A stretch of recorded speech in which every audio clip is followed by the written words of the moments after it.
A new survey of federal employees is coming from the Office of Personnel Management. The Federal Workforce Competency Initiative will collect data OPM will use for job design, recruitment, performance management, and training.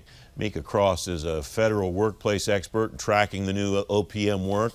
Mika, welcome. It's good to see you again. What is OPM doing, surveying, collecting now, and how will what this effort they're undertaking be different?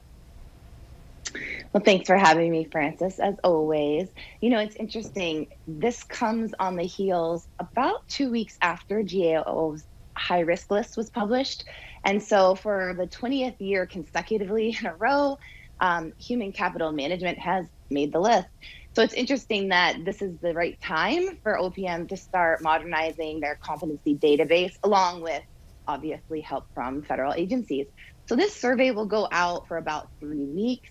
It will be administered initially to about 350 different occupations. And the survey is going to start assessing what they call general competencies, which are a lot different than your technical competencies. Technical competencies being, the technical skills that are needed for your job, what you're assessed by in your performance appraisals, and how you determine as a supervisor who gets access to what kinds of training when you're thinking about career development. General competencies are your more general competencies that you would want to hire in terms of critical thinking skills, problem solving, communication, those kinds of competencies. So the survey will begin initially with those general competencies.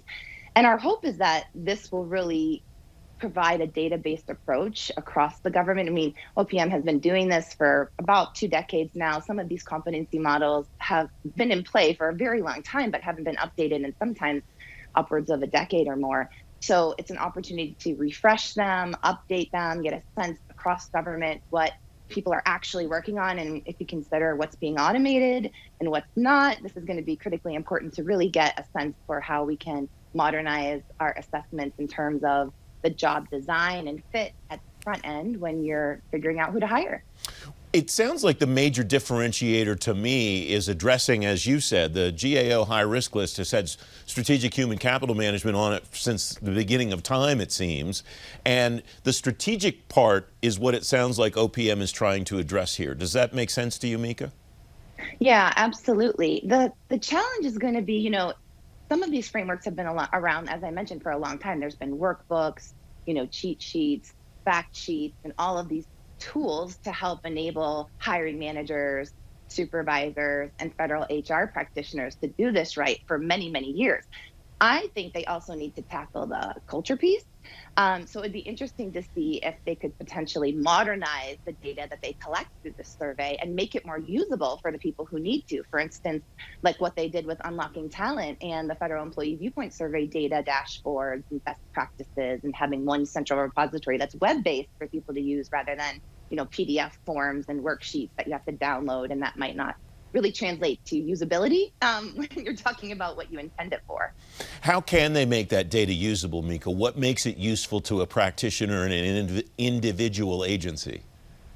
Well, my goodness, I mean, if you've ever taken a peek at what already exists on the Mosaic and OPM competency websites, I mean, there are thousands of different competencies. And, some of them have been formatted really nicely where you can look alphabetically in terms of, entomology or, you name it, the competency is there. But it's how do you crosswalk and level and then lift and plug and play into certain templates to make it quicker, faster, more agile, and applicable to your work every day?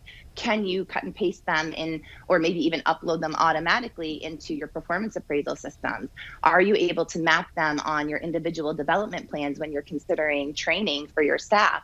So it's, again, considering how you can make maybe a more universal web-based, easy to use platform rather than stagnant files that need to be updated this way, every 5 or 10 years. You said there are a couple thousand of these things. Is that part of the problem, that we've kind of split the hairs too finely?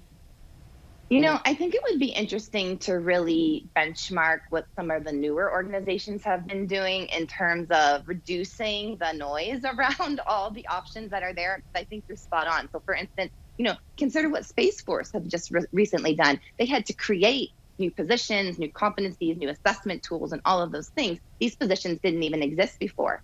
And if you're considering how this applies to the modernization of work and the kinds of even general competencies that you're looking for in this hybrid remote work environment that we've been all operating in over the past year, what do those new kinds of competencies, supervisory skills, and those sorts of things need to look like when you translate them into, staffing for a new position, or even developing those competencies and grooming them even more when you're considering leadership development. Mika Cross, thanks very much as always. Great to have you back. Thank you so much, Francis.